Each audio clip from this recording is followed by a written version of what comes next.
Welcome, everyone, to Theme Park Workshop, the podcast. My name is Adam Johnson. I am Killer Kells, aka Kelley. And I'm Villa, aka Flynn Rider's Nose. And this is episode 23. We're 23 episodes in, 3 into season 3 for 3. And as you can hear, we got 3 hosts. Last week, we introduced Kelley and Bella to the pod officially, which is awesome. And today, we're not talking about Universal. We're not talking about Halloween Horror Nights. We are changing course, and we're talking about Disney. Which is going to be magical. Michael Jennifer Mouse strikes again.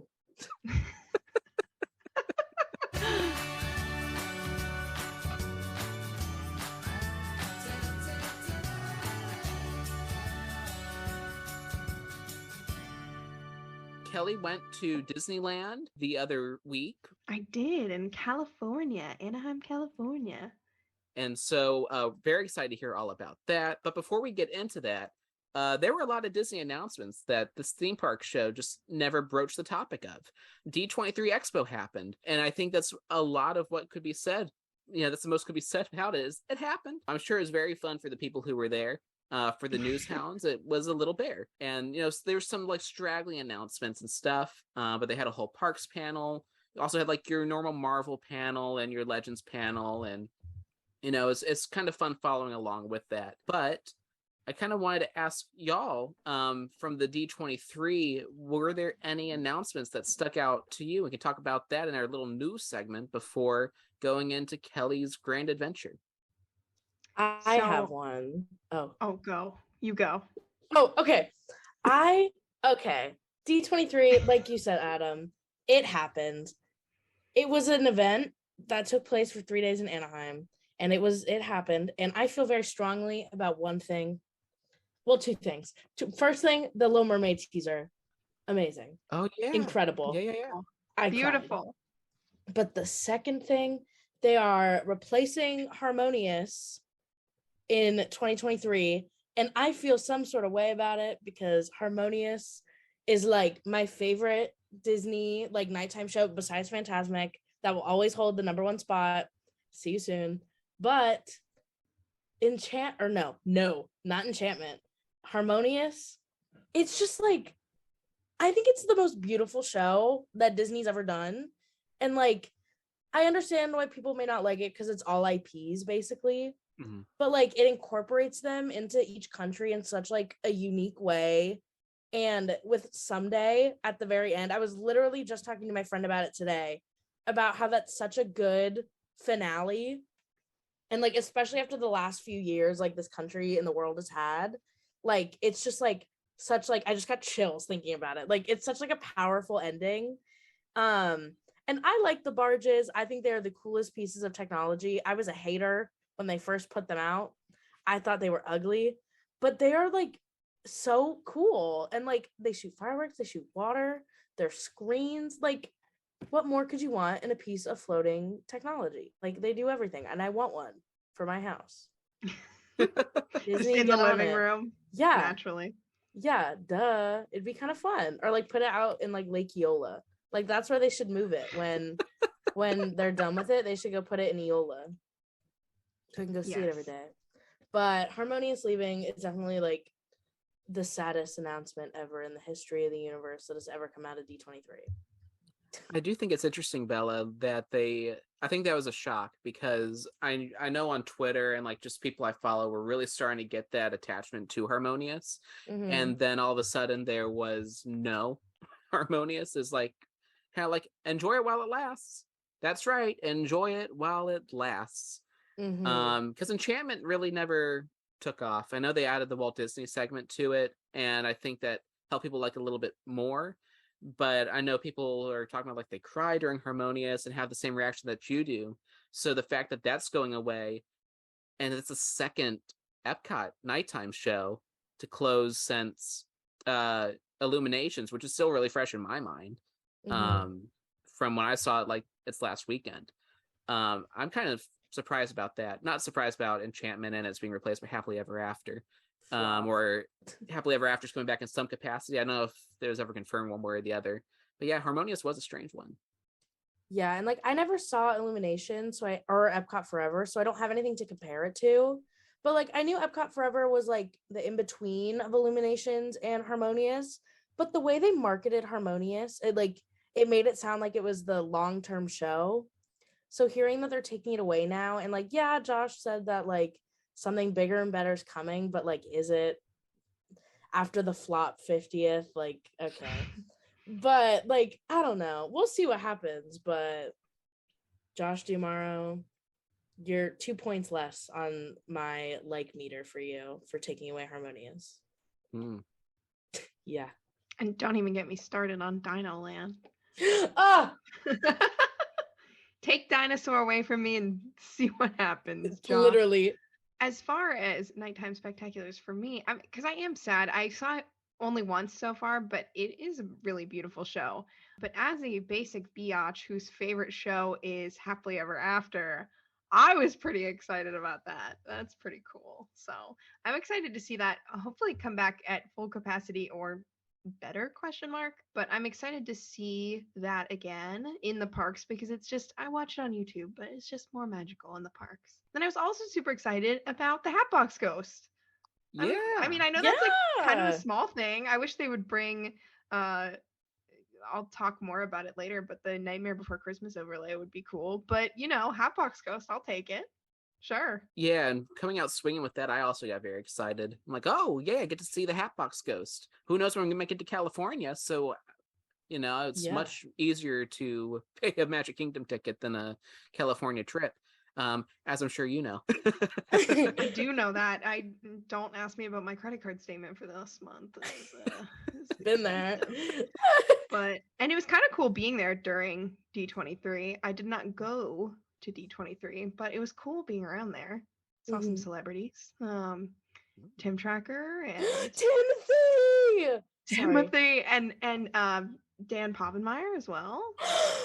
Oh, I know. I walked past him and me and this other guy like noticed at the same time and we were both like, we love you. You made our childhood so much better. And he was like, thanks. It's like in a crosswalk. And then if anyone's ever seen Blackish, we saw Anthony Anderson as well in the parks and he was like super nice. Oh, why am I the most excited that you saw Tim Tracker? I know. That was really cool. So yeah, I didn't really get to like knows I love that man. I know, we talked about him last episode, actually. We talk about it every episode, I think. Continue with your story, Kelley. Sorry. Anyway, it was cool being there during that, but I was kind of disappointed because I was checking throughout the night. And I was like, I feel like there's not as many announcements as I was hoping for. But finally, we'll get to go on Tron after a long time. Yeah. I feel like that's just going to be kind of, I don't know what the right word is for this, but I don't know if anticlimactic. I mean, it could just be like crazy blow out of the water still, but I feel like I'm like, okay, I was really excited about this like 6 years ago. Yeah. And here we are. I don't know. Yeah, my friend, after Ian, if any out-of-state listeners are listening, I'm sure you know about Ian. He's making a joke. He like sent like a fake announcement that he made, and he was like, due to the impacts of Hurricane Ian, Tron Light Cycle Run will not be opening until the spring of 2028. And I thought, it's so true with how long it's taken to build this. Yeah. And I drove by it the other day, trying to get home. And I mean, the thing was all blown up. Like, it looked beautiful. But it like with you said, Kelley, like, it's kind of anticlimactic at this point. And like, even though it's like just like a copy of where is it, Shanghai, their version of it, it's just, I feel like with how long we've waited, I'm not as excited anymore. Yeah because it's not like Guardians where no one did Cosmic Rewind, no one did even Mission Breakout. I mean, I think Cosmic Rewind is probably the best example. No one done that before. It was a brand new thing, and Tron's a port basically, and it's taking so long to do it, which is so strange. Universal's opened Velocicoaster Hagrid's. Disney's done like 3-4 nighttime shows in the meantime. Like, so much has happened since that announcement. I mean, it's going to be fun. I'm still looking forward to riding it. It's going to be the first Magic Kingdom ride with lockers, apparently. Oh, because of the way you're sitting, you can't really hold a bag. Oh yeah, there's that thing on your back. Yeah. at this point, Tron's a meme, and when it Mhm. opens, no one's going to care about the wait. No. I don't think. It was like, oh, Tron, Space Mountain, see you later. Tron, yeah. But yeah, it's so strange how long It's like the same thing that happened with Remy, Remy's Ratatouille Adventure, because I Yeah. always forget it exists because it is a carbon copy of the one in Paris.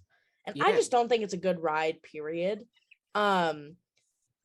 I've done it like twice and I can't get behind it. But I just like that whole expansion is stunning. Yeah. But like no, I feel Oh, like yeah. no one cares about Remy. I don't see any Remy stands. I forget Like I it's there. do, yeah, like I do for Guardians. Like people go to Epcot for Guardians. Like I go to Epcot to ride Guardians and then leave. But no one does that for Remy. So I'm interested to see if that happens for Tron.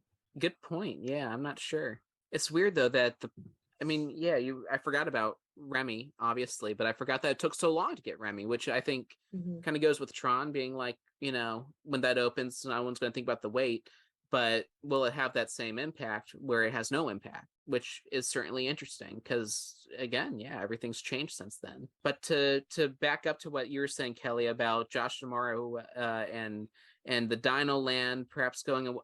I mean, he made it pretty clear that Dino Land is the next thing he wants to kill, make it go extinct again. And what made it really strange wasn't just he's like, oh yeah, Dino Land's going away. Enjoy Dinosaur while you last. Enjoy the best top 5 Disney ride, while it lasts. Speak the truth. It's that he didn't really have anything to follow it up with, except for like a 10-minute pitch meeting, which was very strange. And we can go into like what they threw around. But I remember I'm watching it with Jonathan, who formerly hosted the show and a good friend of mine. And I'm watching the live stream with him, but I had to leave because we had a lunch with I had a lunch with family that I had to leave in the last 10 minutes of D23. And I'm like, I'll just see the announcement later. But there was no announcement. So I'm in the car on the way and I just see all these tweets blowing up. Like, what is going on? Like Zootopia, Moana, what's behind Big Thunder Mountain? Villains is happening? And I'm like, what did I miss? So I had to go and try to find a live reaction video because they weren't holding the live stream. And yeah, it's super bizarre. He pulls Jennifer Lee, who's basically the head of Disney Animation. She wrote Frozen and all these things, but she's the head of that division and one of the lead Imagineers. And they just throw out some ideas, which was really odd. Everyone said it, but just I'm surprised they didn't have a concept ready when you threaten kind of a fan favorite, if a little dated, but it's still a fan favorite, Dino Land that ties in with the themes of the park. You really got to like have a definitive thing, I felt like, and they didn't. And I also thought it was kind of weird that they mentioned Moana because like the concept art was beautiful, but they're already doing a huge Moana attraction in Epcot. Yeah, So I Journey thought of it was Water. I thought it was kind of strange. And then, I mean, I loved Zootopia, but I feel like Zootopia maybe wasn't as popular of a property. So I think I don't know if that's true, but just from what I've seen. So I wonder how that would do as a land. And I mean, I would definitely be down for one of those popsicles, but I don't know. I think if they wanted to like actually do a Zootopia Land, they should have done it shortly after the movie came out. Like Right. when, I mean, obviously you can't build a whole land in such a short amount of time, but the hype for Zootopia was so big and it's gone now. Yeah. Like no one really cares because like Encanto's taken over completely, which is great. Love Encanto.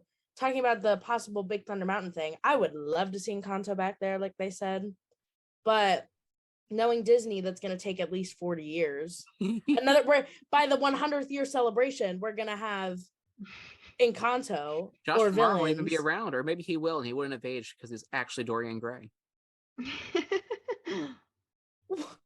I mean, but I saw in Tim Tracker's video, shout out Tim, he's talking about how some guy, when they were talking about Dino Land and how like they might replace it, some guy just like stood up and just started screaming like boo, boo, and I was like, he gets it.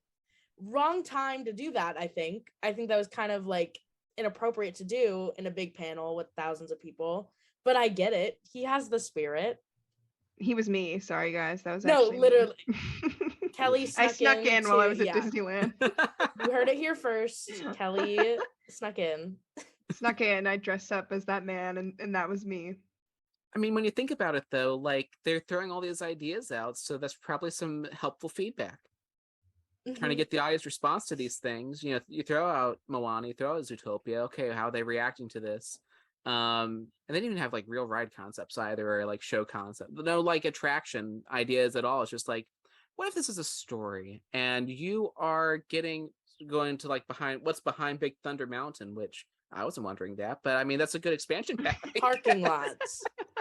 Parking lots. Who needs and parking? Backstage. No one, apparently. Yeah, I mean, to be fair, a lot of expansions happen at parking lots. Like I'm yeah. This. Yeah, like villains apparently like got a lot of cheers, and you're trying to measure like, okay, do people want Encanto more? Do people want Coco more? Do people want the villains more? Like, what are people wanting? And I guess a Boo would fall in that category of, you know, what's kind of the temperature here? Are we walking on sacred land accidentally? I don't know. With Zootopia, I know they are building Zootopia over in one of the international parks. I want to say it's one of the Tokyo parks. I'm not sure which one. I thought it was Shanghai because I was looking at the concept vehicle, and actually the concept vehicle for the ride, if I remember correctly, I think that was the one that kind of looked like the dinosaur vehicles, and I was like, oh no, because it was like that shape. I might be wrong, but I was like, oh man, they're totally going to turn dinosaur into a Zootopia ride, which would probably be really cool. But I would still be sad. Like, keep it the same ride track. Keep it the same ride track, but it's Judy Hopps riding around in her little police car. Oh yeah, that's cute. And then you see the little rat wedding. Oh, hire us, Disney. I want to see the rat wedding. So I think Zootopia still has some gas in the tank for them to feel confident enough to open that overseas. And they are coming out with Zootopia Plus, that short series on Disney Plus. They seem hyped about that. I mean, Baymax got a pretty good reception when it came out, you know, that first week. Kind of petered out because there wasn't a lot of episodes and not very long. But I mean, they still have some hope for it. So we'll see. We'll see if that happens. I think that's probably the most likely, honestly, between Moana and Zootopia. Moana probably ties more into the whole nature thing, but you already have it in Epcot. I preferred Moana that year over Zootopia personally, but I think Zootopia there's probably a lot more to do with attractions than with Moana. And Big Thunder, who knows what's going on with Big Thunder? I don't know. I've never seen a company come out, or like a big corporation come out with ideas at a panel that's all about announcements. Like you said, it's odd, it's weird. It would be like if Kevin Feige came out, you know, after the first Avengers and said, all right, and there was no Thanos, you know, post credits. He's like, all right, guys, that was a pretty good round of 6 movies. I mean, just think of all the storylines we could do. We could do the Clone Saga, World War Hulk. What do y'all think? Thanos, we could do Infinity. We can do it. World War Hulk. What is that? Please tell me that's not real. No, it's real. It is real. What is it? I think it's when he goes to space, right? Yeah, I have a comic of that on my shelf right now, actually. That's borrowed from my brother-in-law. They loosely were inspired by it to put him in space in Thor Ragnarok, if I understand correctly. Yep. Oh, okay, yeah, that's why he's in. Okay. But he actually conquers a planet. I didn't read the comic, but from what I understand, I think he actually conquers the planet. And there's a lot of Hulks. There's a Red Hulk. There's the Hulk, and then other Hulks. I gotta read it. Other Hulks. Now I have Marvel Unlimited, so I should probably use it and probably read that now that we're talking about it. Also, I'm just gonna throw this in here really quick out of nowhere. Why can't we have Mando and Grogu? If they're gonna break the canon, why can't we have them on our coast? I'm so mad because it looks so good. Yeah. Very mad. Ugh. I understand why we can't have the Hulk, but I want Mando and Grogu. I'm a little glad we don't have the Hulk. That was a weird looking thing. Yeah, it was very weird. It's not as scary as Minion Mayhem Agnes. It was a design choice that they made. I liked the other characters. We'll get to this later in Avengers Campus, but the Hulk, I didn't get to see him in person, but he did look interesting. It's like one of those. It's like if that was the Blue Sky meeting, like, hey, this is what we've been working on. He kind of, wedges out and is like, put him back, Josh, put him back, work again. That's what they did at the Destination D23. They showed 2 years ago. They showed like the exoskeleton for him. Oh. And everyone's like, is it going to be Thanos? Is it going to be Hulk?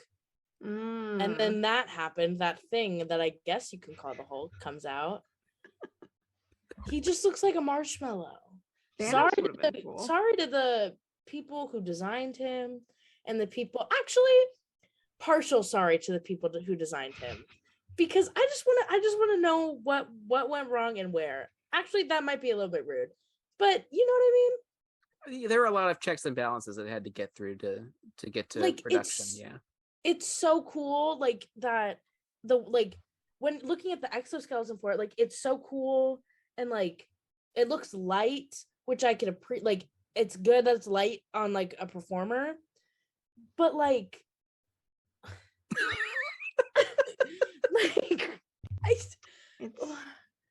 he was a design choice. He didn't even wear that suit in the movie. He didn't wear it in Endgame? No, I don't think so. Let me take a quick Google search. While you're searching that, you know who we do get, though, on this coast? Something I will never, ever shut up about ever again. Oh. It's Figment. I'm so excited. I love Figment. I'm the person that drags everyone on that ride every single time. If you're a drinker, it's a perfect drunk ride. It's a great ride. I love Figment. He's my friend. Oh my god. And I'm sad I never went on the original, but. Oh yeah. Hulk does not wear the suit. That's funny. Just wanted to put that out there. He wears a gray version of it, but he never wears it. Sorry, Kelley, but I don't understand Figment. I don't. He kind of scares me. That ride is actually traumatizing. I hate it. Sorry to all the Figment homies out there, but I can't get behind it, and I really want to. But I think the idea of a Figment meet and greet terrifies me. And it's not going to be coming out. No, exactly. It's not going to be coming out for another 50 years. So they say next year. There was no date given for that. But also, why are you announcing things for the next year when Disneyland is getting their character announcements within the week? Yeah. They're like, Figment end of next year, but Hulk is going to be at Avengers Campus next week. Like, but I'm excited for the Figment girlies. Not me, though. Continue with what you're saying. Sorry. Yeah, I mean, and just to hop back to what started the conversation, like Mando and Grogu are coming in November. Like, that was a really quick turnaround. Just to piggyback off of what you were saying. I like Vi a lot, and I like seeing Rey and Chewie. Like, that's very fun. But I totally understand like how cool it would be to see Mando or Grogu on this coast. Timeline be darned. What even is our timeline at this point? Oh, well, I got a video for you. Oh. If you're watching this on YouTube, click the little that annotation, that card. It'll take you to our explained video about the Galaxy's Edge stories explained. Mr. Rogers host. Does that sound weird? Yes, totally worth it. For everyone that wants to know, we're filming on Zoom, and Adam is rubbing his hands together like a villain while explaining that. If you wanted a visual for what just happened, he's smiling and rubbing his hands together like a villain. Watch the episode. Do it. I think that was a threat. Do it for everyone. So I'll watch it and figure out who knows what timeline we're in. Thank you for understanding my reference, Adam. I can't do the voice. But yeah, I'm glad you're excited for the Figment meet and greet too. I don't mind journeying into imagination with Figment. But it's kind of like Bughouse. Not to talk not to bring up back to that. Not to bring up Universal. Always back to Horror Nights. But like Bughouse. Bugsy and Alive is really fun to do with people who are having the worst time because you get to laugh at them while being scared. And so writing Figment with someone who hates everything about that and I'm ambivalent to it, it's a blast, like imagination. My favorite thing is to take people on it that have no idea what it is, and like family members and stuff, and take them on there and watch their face, particularly during the ending scene. Hashtag no spoilers. If for some reason you listeners haven't gone on it, you should. Let me know when you'll be there. I will come watch Blubbers your in the reaction. line. Yes. Yeah. I love Flubber. I've never seen it. Great ride. Great character. I love him. I need the one that goes on my shoulder so that I can meet him with that I'm one. surprised you don't have one.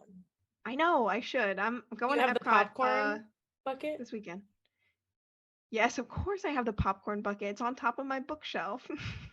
Of course you have the popcorn I waited bucket. in line for like an hour for that. Of course you waited an hour for the popcorn bucket. Not as long as other people waited. No. Not yes. I was very strategic about it, but I did. I waited an hour and we ended up getting like 4 of them, which I think was the maximum. And I only own one, but you know, apparently I'm also friends with a lot of Figment purists. So there you go. There you go. So, I mean, there were other announcements that happened that day, but these were the ones that kind of stood out to us from D23. There's some other like straggling announcements, but you know, this is kind of like the highlights for us. And you know, I'll leave a link in the show notes of the full rundown of all the announcements that happened during D23 if you're interested. But we didn't even talk about the international stuff. We just kind of focused on the States. But there's some cool announcements that came out there too. So definitely check it out if you're interested, because I don't think there's a playback, but if there is, I'll link that instead. So on to the main topic. Kelley, I'm very excited for you. It's still, I mean, you've already done it, but I'm still excited that you got this experience. You got to go to Disneyland.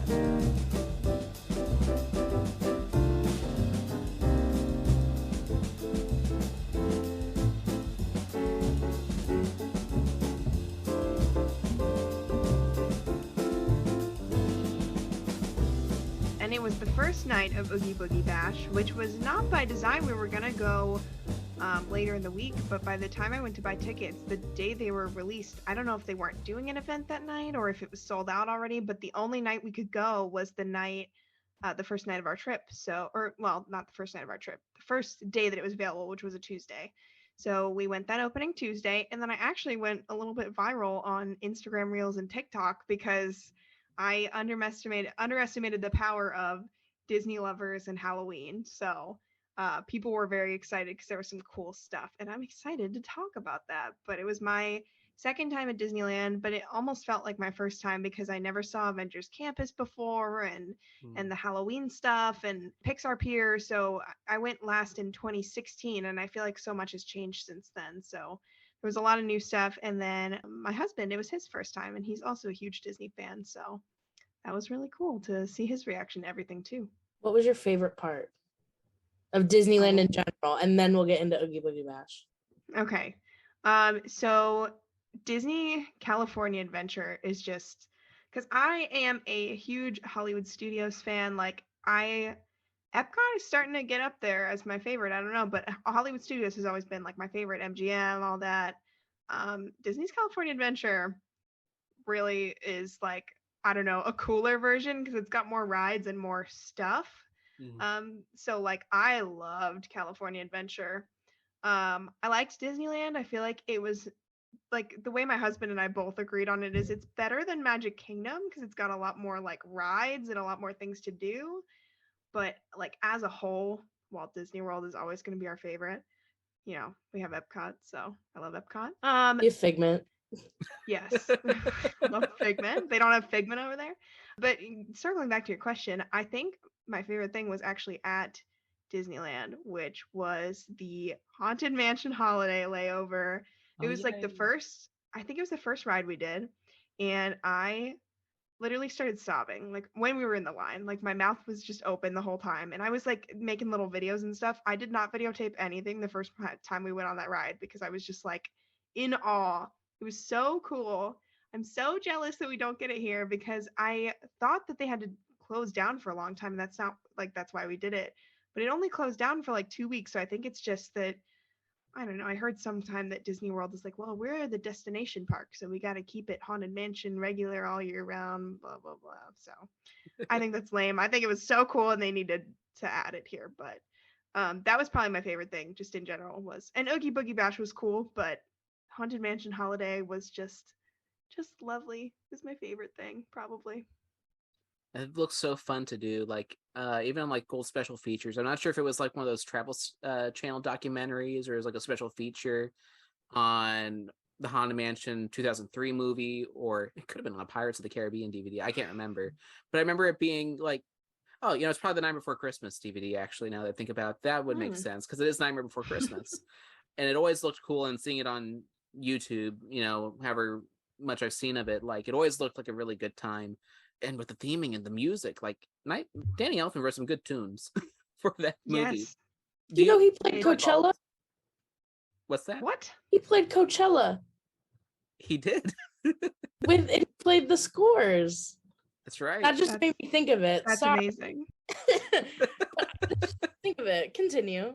I did not, but the man is a genius. But the music on that ride was amazing. The narration, which I assume was the same guy that did the original narration, because it sounded the same. If not, they were a really good impersonator. But was it? You know this, Adam? Yeah, we actually had a guy on to talk about that. AJ Dana. Oh. He was on the show and he talked a little bit. He's not the voice actor, but yeah, I don't think they have the original host do it because I think the dialogue's slightly different and he's dead. Oh, well, they sounded really good. Yeah. It was really close. I can't remember if it was Corey Burton or if Corey Burton turned it down or something, but it was someone in like the Disney voice actor camp. Yeah, but I'm glad it sounds so similar. Job. Like that's really keeping in the spirit of both things. It was very close, which I really liked, and it was just, the story was so fun and just everything was so pretty. I loved that. It was amazing. The animatronics were really good too, and it was just so good. And then also another thing I really liked, just circling back to California Adventure. Well, I don't know, just all of California Adventure. Cars Land was amazing, like Radiator Springs. And there's like a show at night. I don't know if a show is the right word, but like the lights start to turn on and they do like a little thing for Radiator Springs, and I got to see it during the Halloween party. And it was so cool, and they play music, and just the theming in there was so good, and the cozy cones were good. I had the spicy mac and cheese for Halloween. And then Avengers Campus, I could literally just hang out in there all day. That was amazing. And then Pixar Pier was so cool. Like I feel like Pixar Pier would be like the spot that I would just want to hang out. Like there's all these cute little rides that never had any long waits while I was there, and Incredicoaster was there, which was so good. Oh, yay. I'm just going into everything. I loved everything, if you didn't catch that yet. Speaking of Pixar Pier, R.I.P. Because isn't it turning into San Francisco? No, that's the Pacific Wharf. Pacific Wharf, yeah. Isn't that? No, it's right next to that, though. I What think is Pixar Pier. Can you tell I've never been? It's like I wouldn't have known either, and I've been there. My whole life is a lie. It's like a little area right next to Pixar Pier, and they have restaurants. That's where the birria tacos are, which if they get rid of those, I'm going to be sad. I know it won't fit into San Francisco, but can they move it somewhere, preferably our coast instead, if they want to? I'll take it. But I will take them. It was like restaurants and stuff and little bars. I mean, it wasn't like a huge area, but it's enough that they could add the new theming. And I think San Francisco, I know a lot of people are upset about it, but as a non-local, or at least I saw people on Twitter that were upset. They were like, I like that area. Yeah, it's the people that are upset about the IPs taking over. Gotcha. I think it's gonna be cool though. I don't know, I think it would be neat. But anyway, Pixar Pier was cool. What else was I gonna say? You know what I really liked about Disneyland that they would never ever be able to do here is, for the most part, the characters are all just like walking around.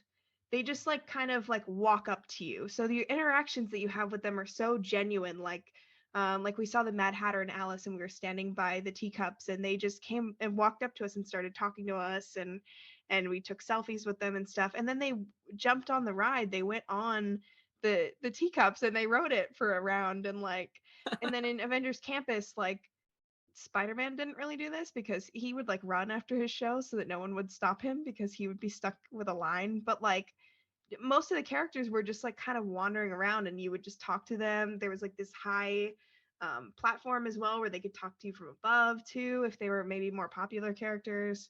Some of them would wait with a line, but most of them, like Loki was just walking around and I was like, hey, can I get a picture with you? And he was like, yeah. Usually what they would say is, are you okay with walking and talking? And I would be like, yeah. So I would, I met like Thor and Loki and Sam, the new Captain America. Sam! So I got to like just like talk to them. Like Thor was telling me his hair routine, and like it just was cool. And so I got some fun pictures that were like me walking and talking with them, and maybe posing at the end if they had time. So it was cool. It's a lot harder to get a picture with someone. You really have to kind of scope them out, and like they don't have specific times or anything. So I didn't end up getting to actually meet Spider-Man, even though that show was really cool. But I just wish they could do something like that here without the characters getting mobbed, because it was just such a more genuine interaction, and it was cool to just see people randomly walking around and be like, oh, that's this character, how cool. That's how it used to be here. I went to Disney for the first time on my 5th birthday, and I vividly remember walking through old Fantasyland with all the trees everywhere and Aurora and Philip just walking up to us. And that's all I really remember. Or like Alice was like walking around by her ride.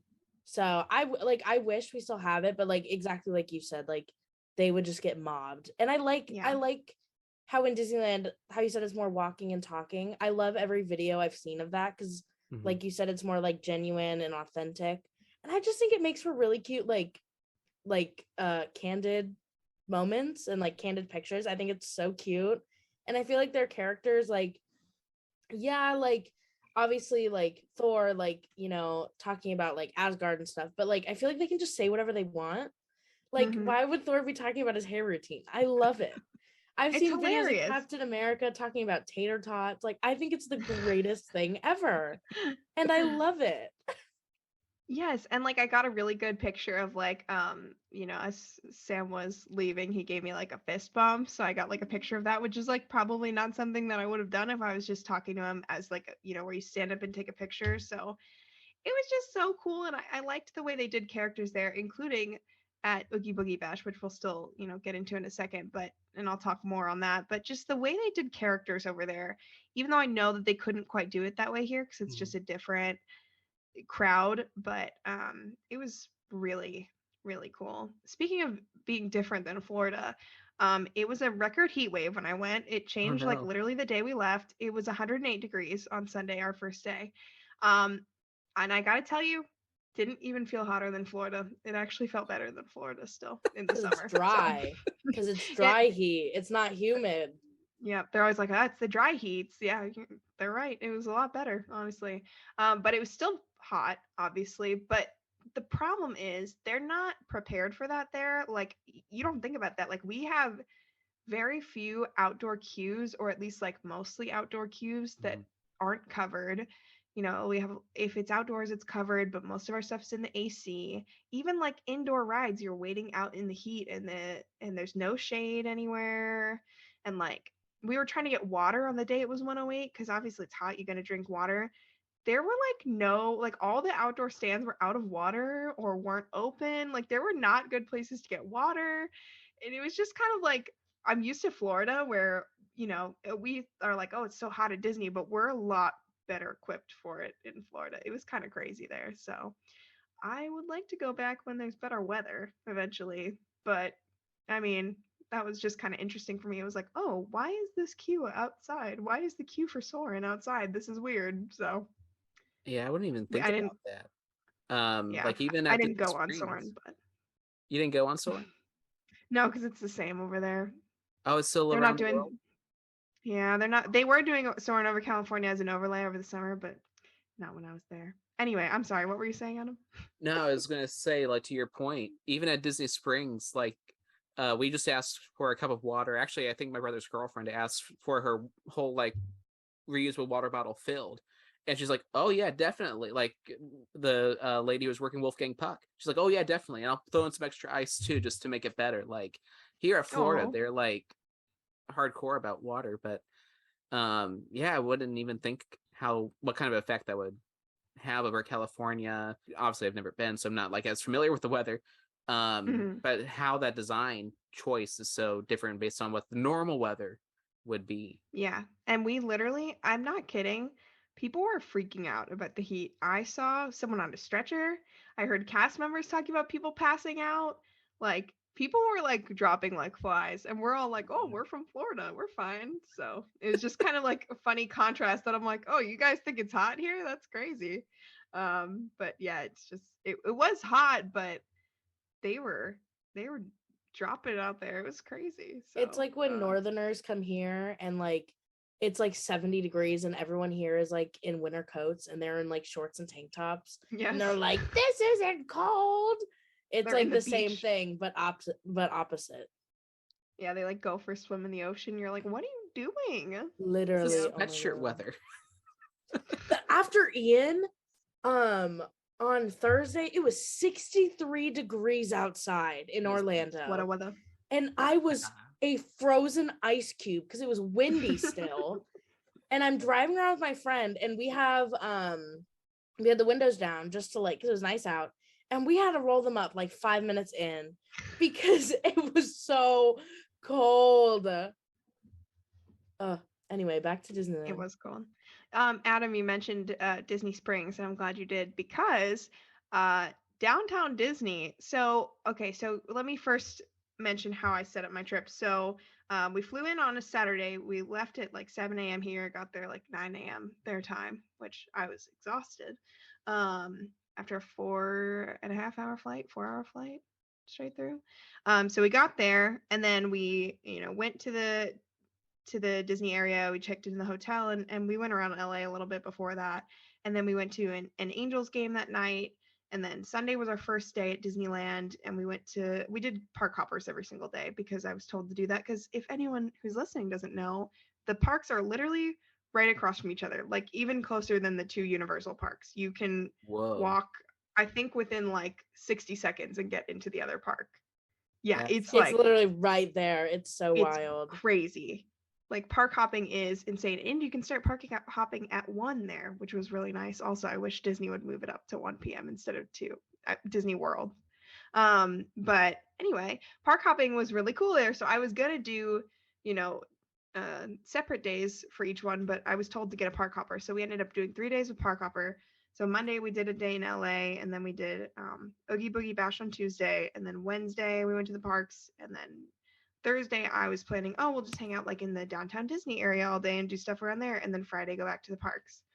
Well, then when we were on Saturday, we went to downtown Disney, and I was like, we cannot spend a whole day here. Like, it is not Disney Springs. Even old, when it was downtown Disney and it was just the one area at downtown Disney here, it is not the same. It is so small. I think there were literally only like 5 restaurants. Like, it was insanely small.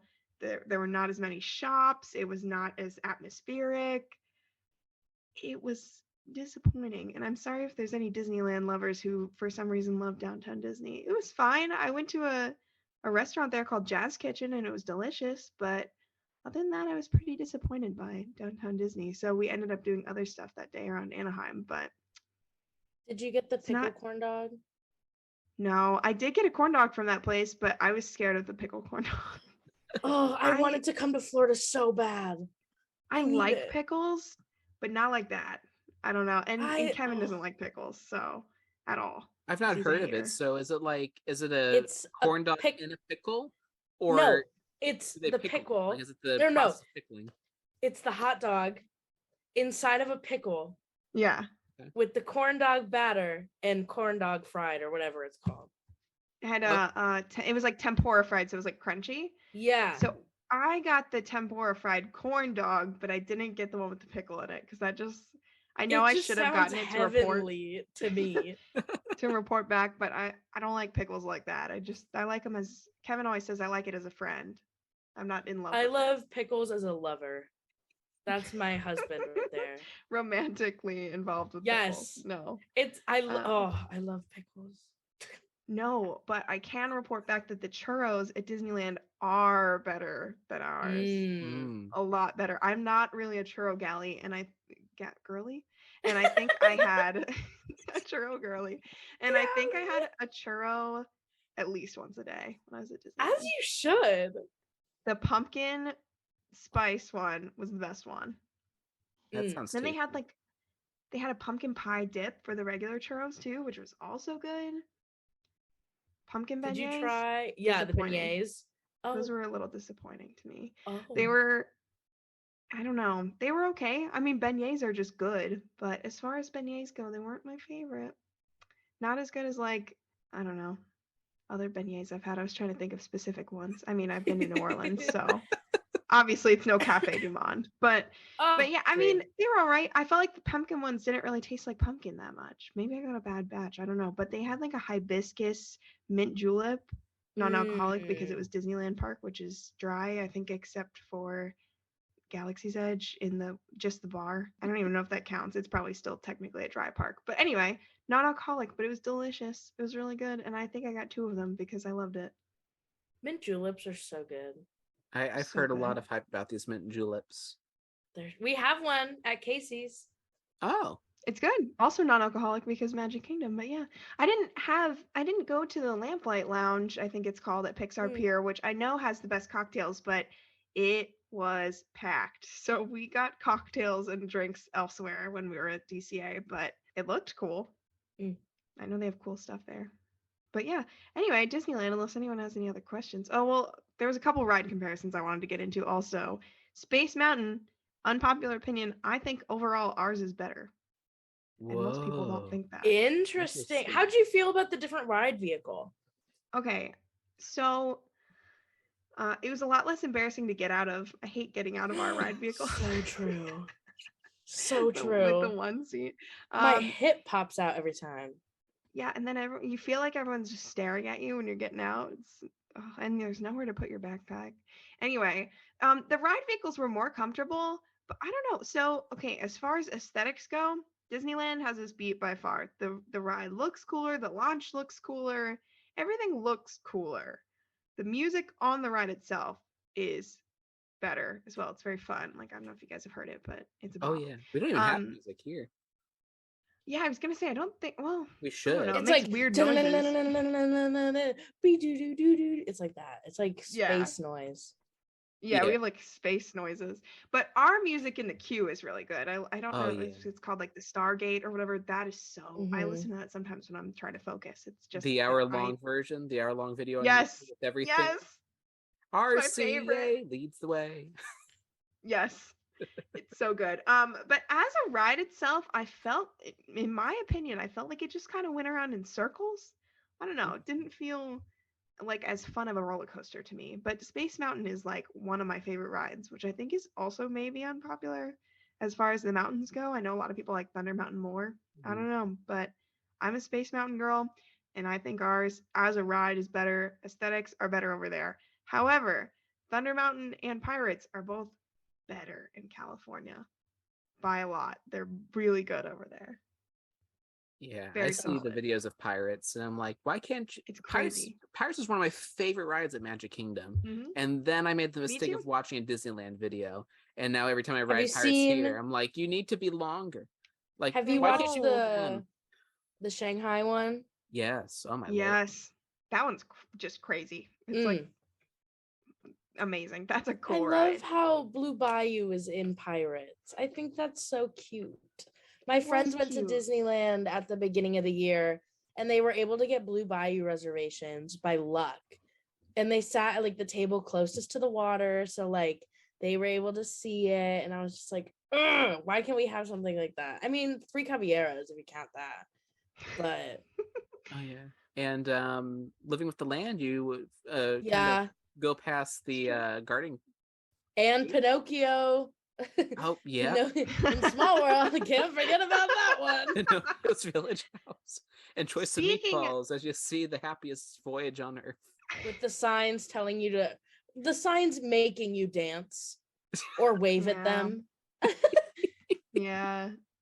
Speaking of Small World, by the way, Mm. way better at Disneyland. They have like the characters are in all the like little areas and they're so cute. I am a Small World hater. I don't know the last time I went on Small World at Disney World. I think it was when I went with my niece and she was so excited. She was 2 years old at the time and that was really cute and it warmed my cold dead heart when I was on that ride. I was like, okay, fine. But I am a Small World hater, which is I don't know if that's unpopular or not. I don't really like it. The seats are uncomfortable. It's not very fun to me. However, the one at Disneyland was really good, and I would probably go on it more if we had one like that. It was very cool, and it looked cooler on the outside. It's like half outdoors, right? I wouldn't say half. There's like a little outdoor portion, Mm-hmm. but the inside part was where it was like really, really cool. So Oh, it's just so cute. it was nice, and there's just a lot of cute stuff there. Mr. Toad's Wild Ride is unironically one of my favorite Disney rides. Nice. So good. I love it that you like drink and drive and you go to hell. I don't know. That's a one sentence summary of that ride for those who don't know. This is what happens when you drink and drive. It's all those prom night things that your high school did with the car crash. Prom Promise. It is Prom Promise the ride in Disneyland. That's exactly what it is. It's just being a menace. You have a little wheel and you can turn the wheel and it doesn't do anything, but it's just fun. And you're just being a menace and running into things and you go in a little bar and you get some beer and then you run into things and then the judge says you're guilty and you go to jail, but then you die because I think a train hits you.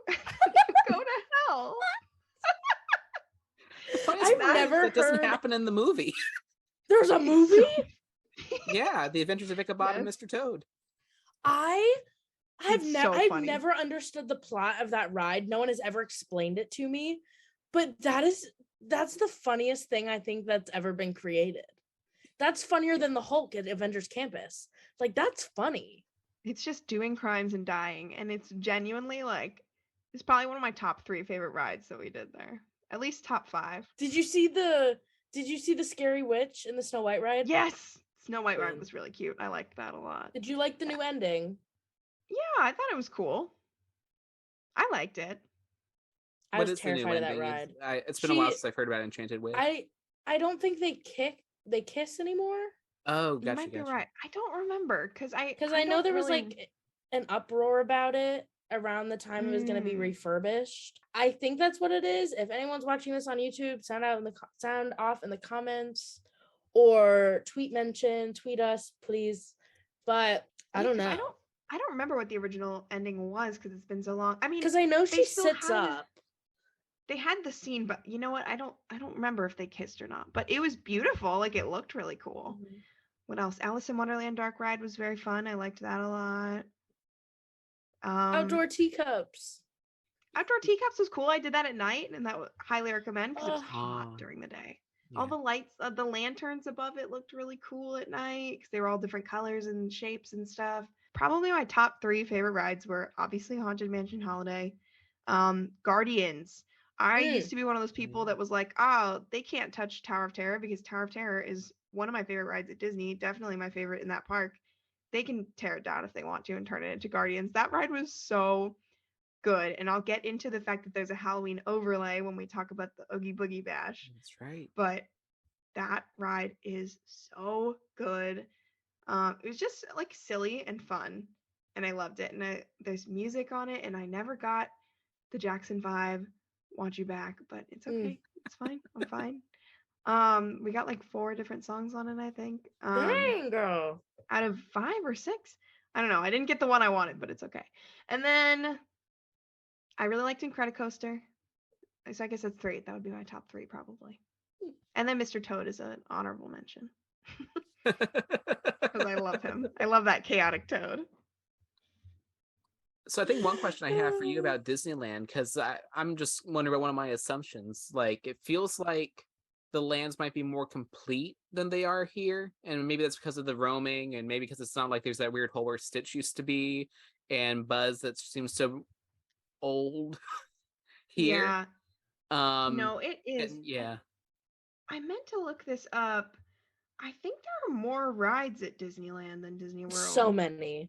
Okay, Well, they're all hang on. packed So we have- together, like you said. Like pretty much the show buildings are just the rides, probably. No queues. Yeah, so we have 58 rides. In general, all Largest- on property. Oh no, Disneyland has 58, which is the largest number of attractions for a Disney theme park, which is crazy because they only have 2 parks. We have 4. Shouldn't we have more? But You'd yeah, think. there was a lot to do, and there were more attractions, which I'm like a huge fan of the rides in general. You know, I know some people care more about certain things than other things. Like rides are definitely my favorite thing at theme parks. But like I don't know, there felt like there were just so many things to do, which I think is why I liked Disneyland more than Magic Kingdom as parks, because there was just more rides, and like you said, like the lands feel more complete. So I don't know, like I liked the New Orleans Square area too. That was cool. But yeah, it just felt more, I don't know if cohesive is the right word, but just more complete, I think is the good way to put that. And there were more attractions and more things to do. They had a they have PhilharMagic there, and they added a Coco segment in Disneyland, which I don't think they have here. And it was amazing. We do? We do. Oh, it was so cute.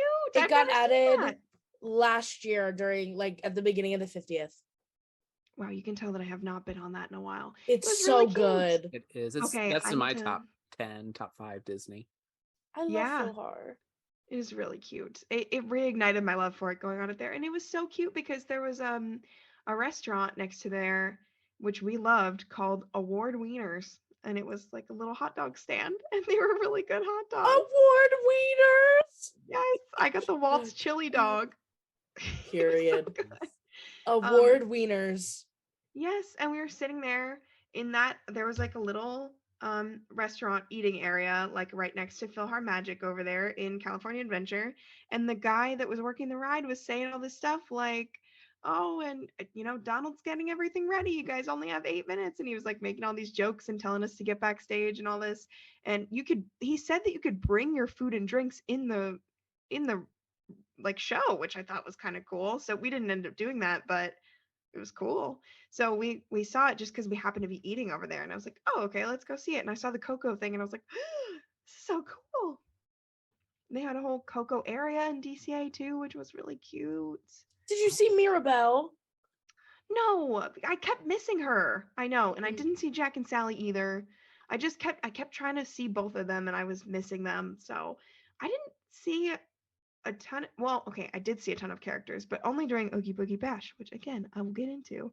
But like as far as like meeting characters in the other parks, I saw Mad Hatter and Alice, and then I saw a bunch of different characters in Avengers Campus, but I never saw Zombie Captain America, by the way, during the Oogie Boogie Bash. I wanted to. And they didn't have like set times for him. They're just like, yeah, he comes out when he comes out. So I was like, so I kept trying and didn't make it, but it's okay. But anyway. I wonder if that's one thing that makes it feel. Sorry, Kelley. No, you're fine. I wonder if that's one thing that makes it feel more natural is that maybe they don't have set time, or they're not giving set times where like you're just walking around and oh hey look, there's Alice and Hatter. Oh look, there's Zombie Cap or Loki. I think they do that maybe a little bit in Galaxy's Edge, where you don't know when Vi is going to show up, you don't know when Rey and Chewie are going to show up, or for how long. I saw one time they're out for like maybe 60 seconds and then they left. They'll usually put like their first one and then the last one, like that time period. But I've never seen them specifically on the app. But like for, I want to say like the Disney Junior characters, it's like their first set and their last set that's on there. Because they're always out there. Yeah. You should have seen my face when I stumbled upon Wanda. That was. I love the Scarlet Witch. I was like almost crying. I was like, Kevin, hold my phone. Take a video. And then I was just talking to her. I was so nervous. She's so cool. I support women's rights, but I also support women's wrongs, and I like it when they do bad things. Correct. That was so me real. When I met her.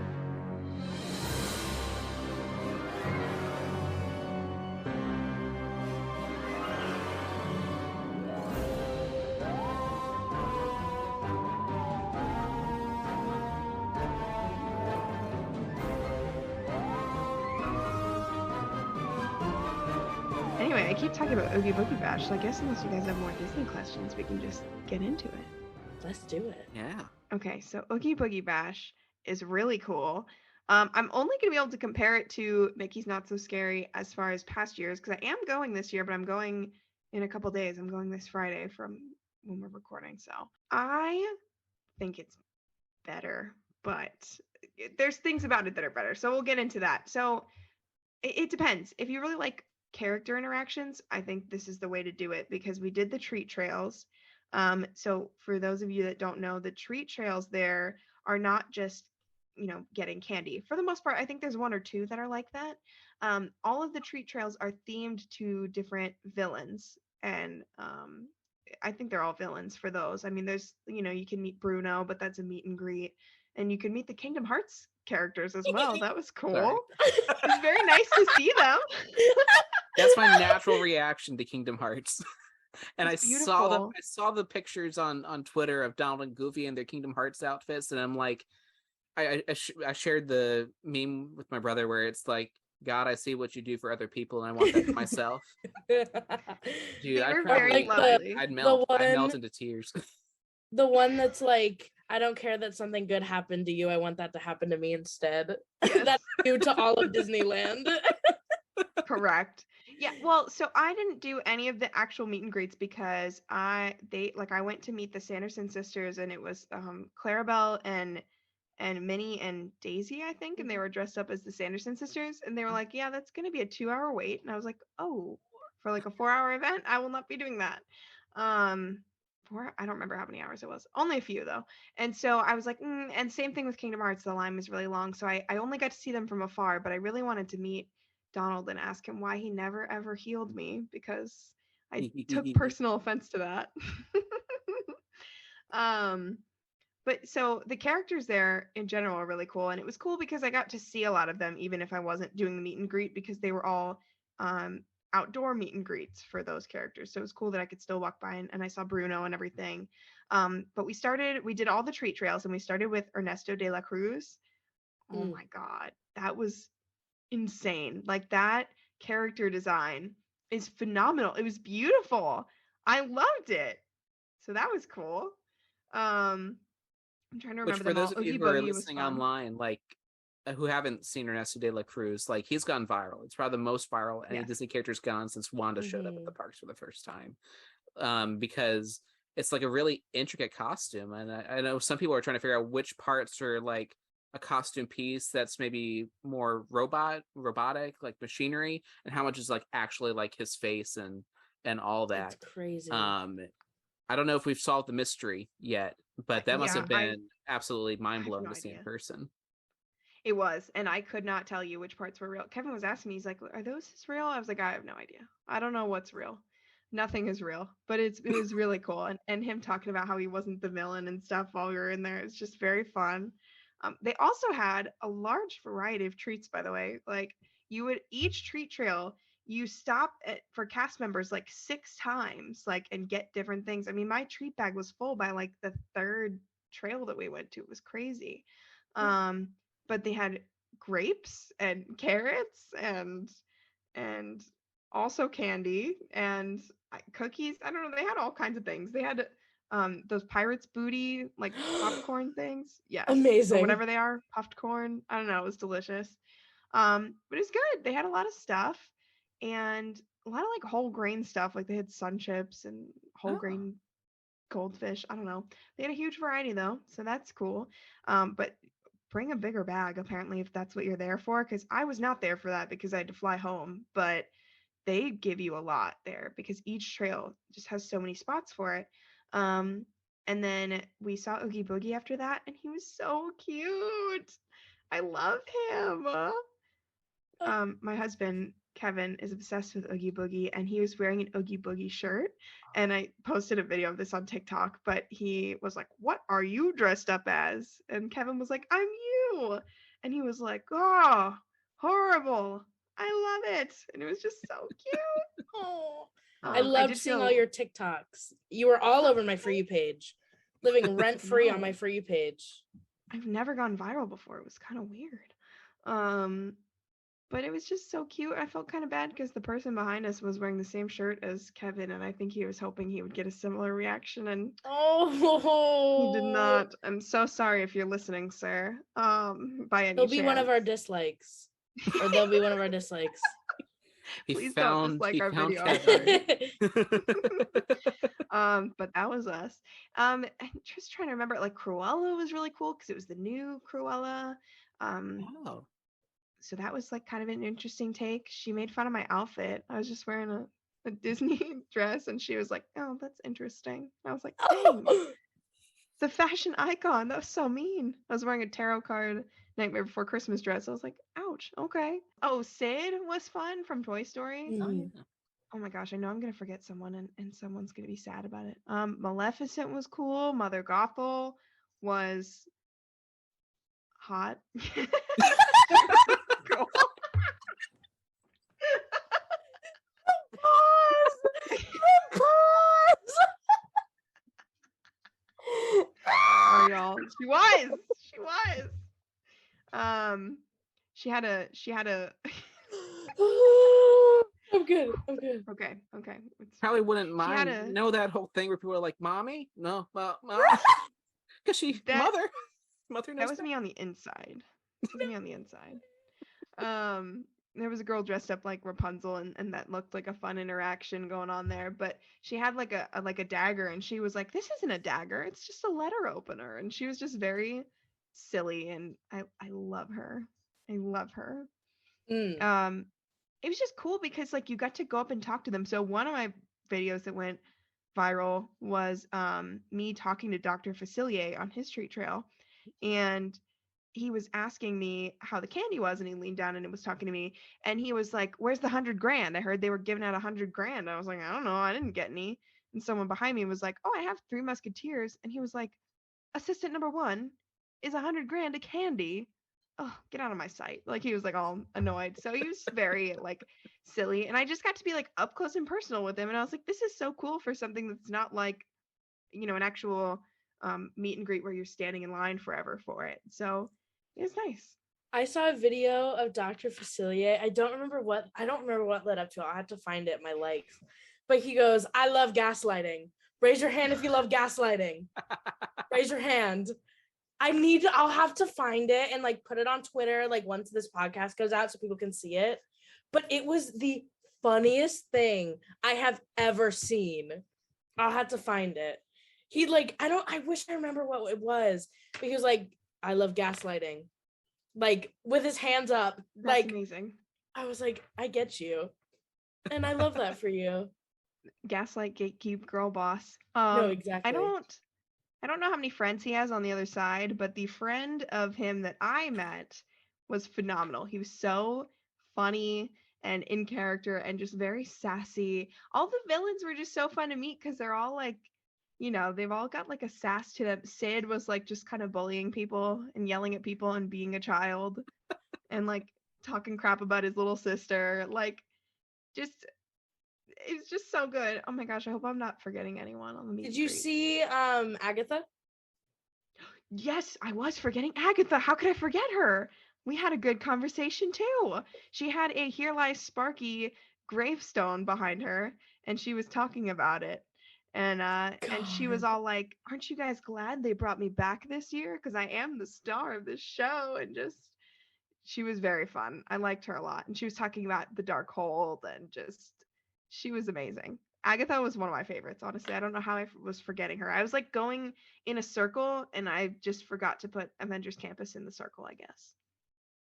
Oh, that's so awesome. While we're in Avengers Campus though, so the Guardians ride, this overlay does happen during the day, but the wait times are usually like insane. So Guardians is Mission Breakout, the normal ride from when the park opens till like 2 or 3 o'clock, depending on the day.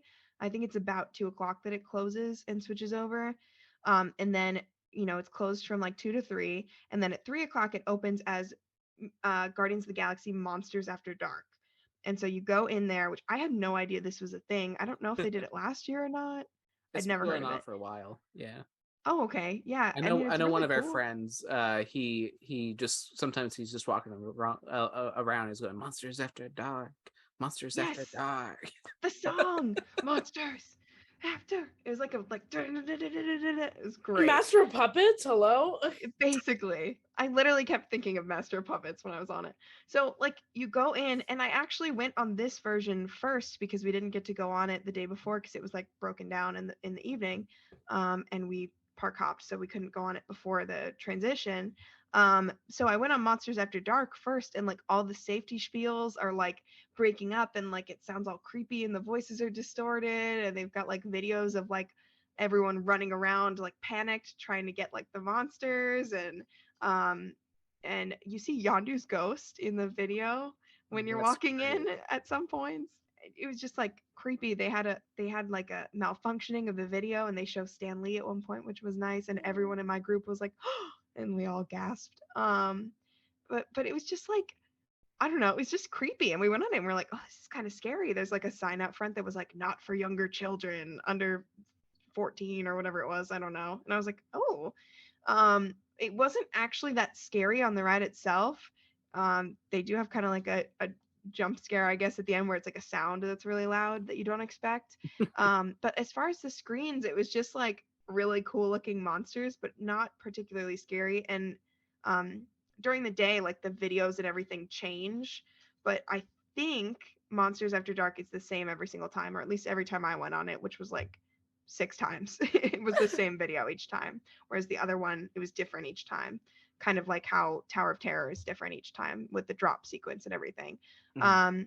So, and I think that is based on the songs, I think is what my friend who's local told me. Like when a certain song plays, it'll have a certain drop sequence, and videos and different characters and stuff. But this one is like Rocket saving Groot, and it's just so, it was really fun. And the wait times were like 15 minutes or less during the party because everyone's so busy doing Yeah. all the treat trails. And this was a Mhm. Tuesday night as well, I guess, but it was cool. Treat trails got pretty long, so I'm glad that we kind of, started with Ernesto de la Cruz. I think that was the good choice to do. Mhm. But yeah, I mean, so I met Loki and Wanda just walking around, but I just, they're during the day too. I just happened to see them during the event. Other than that, I didn't really meet any characters, but I felt so fulfilled by the meet and greets with the tree trails that I was like, oh, like this is cool. It's fine. Um, I don't think they had any shows. I think that's the place where Not So Scary like has it over them because that castle show is insane and amazing.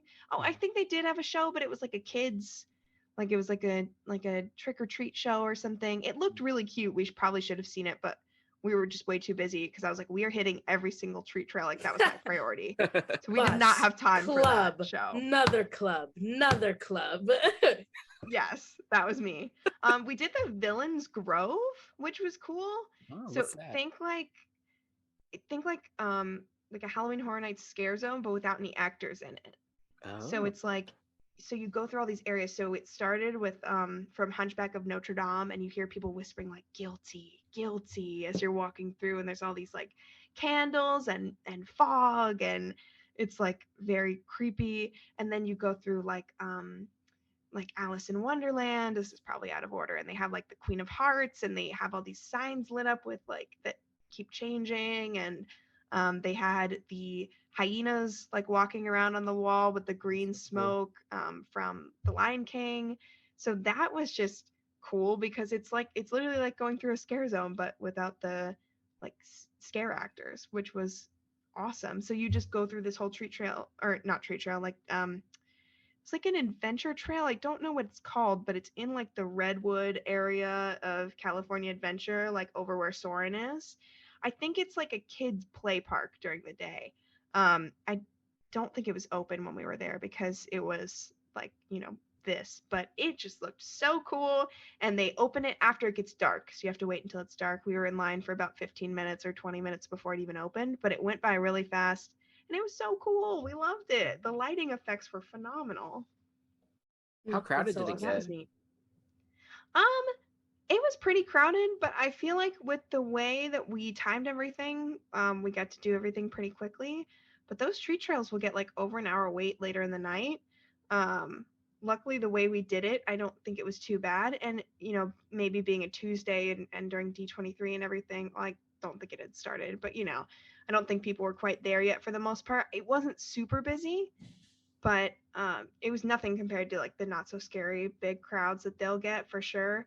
But it wasn't too bad. And the parade was cool. One thing that I think is interesting that's very niche thing that I noticed was that the headless horseman just kind of like the horse was going very slow at a leisurely pace. I feel like our horse is like sprinting around and he's like running. And so it's just kind of like, oh, I was like, oh, there he is. And like his little pumpkin head like turned and looked at me and then like went back forward. And it was like very ominous. And I was like, ooh, this is interesting. Ours is like running. So that was funny. But the parade itself was just fantastic. I haven't seen the Boo to You parade in forever. I don't remember what this one, I don't think it's called that, but it was really good. It was cute. Yeah, they have Ursula in it, which I think is so cool. Yes. Ursula was so cool, like rolling around. I loved her. Rolling around with her little light up scroll. Yes, and she like flipped the scroll at me and I was like, ooh. I can't remember which stepsister is which. Drizella, is she the one that's green? Pink. Okay. So no, she's green. Okay. So Drizella came up and was like blowing a kiss, and she was apparently blowing a kiss at Kevin, my husband. And I was trying to say something to her, and she goes, "I'm not talking to you." And I was like, "Oh, period." So, that was That's fun. funny. We were like right in the front for the parade too, because there wasn't a ton of people. I don't know if it's just because the parade route was so long. I mean, ours is too, I guess. But the way the parade stretched, there weren't a ton of people in the Pixar Pier area where it starts. So we were right in the front. It was awesome. Nice. Love that. But yeah, that was pretty much the event. I mean, that was everything we did. The treat trails were like the main thing. But yeah, it'll be interesting to see at Magic Kingdom when I go on Friday, because I feel like it's just so different. Like Magic Kingdom's got like 4 ride overlays over there, I think. But it's got like, but they have like the Space Mountain overlay, and the Pirates has the live actors, I think, in it, and then they have Monsters Inc., La Flora, and then Teacups. Yeah. So like that's kind of cool that like we'll really focus on rides, where we really only did Guardians, and I think we went on Incredicoaster too because it wasn't too long of a wait, but we kind of didn't focus on the rides as much there, whereas we will when we go to Magic Kingdom. And then on the flip side, we probably won't do very many of the treat trails because we don't really care as much about the candy, and the experience is totally different over there. Mm-hmm. So it's just interesting. But that castle show at Magic Kingdom is, oh my gosh, did you guys see Jack Skellington this year? It looks so cool. I'll have to look it up. It's so cool. I saw it when they debuted him in 2019. Okay. And he's just so cool. He's so cool. I haven't been to the party since 2017, I think. 2016 or 2017. So it's been a while, obviously. I've been to the Christmas party since then, but not the Halloween party, which I do like a lot. So I'll definitely have to go check the show out because it looks very cool. You should look up a video, Adam, because it's awesome. It's and I'll so tell you how awesome. it is in person. But yeah. It's so cool. Very fun event. It was just fun. And then, so we went, I feel like 3 Park Hopper days. I mean, we got the added bonus of having an event too, but I think 3 Park Hopper days at Disneyland is like solid. Like, I think that was a good amount. I think 2 wouldn't have quite been enough. Mm-hmm. Oh, the Matterhorn was closed while I was there. I was depressed. I was very sad. Well, it saved your back some pain. It did. I'm so sad. I don't know if you guys have seen the Vine. Because every time I mention it to people, they've never seen it, but you should look it up on YouTube of Jack Black, where he's like, you've seen it. Okay. Yes. He's like looking for Yeti. Yeti. Yes. I wanted to do that so bad. And I couldn't do it. You just had to do it outside the mountain. Yeah. Yes. I haven't thought about that Vine in years. You're welcome. Oh my gosh. Thank you for bringing that back to me. Listeners, if you haven't, look up Jack Black Vine Matterhorn. It's hilarious. It's about 6 seconds, and it'll be the best 6 seconds of your life. Get that audio, Bella. Let me get it.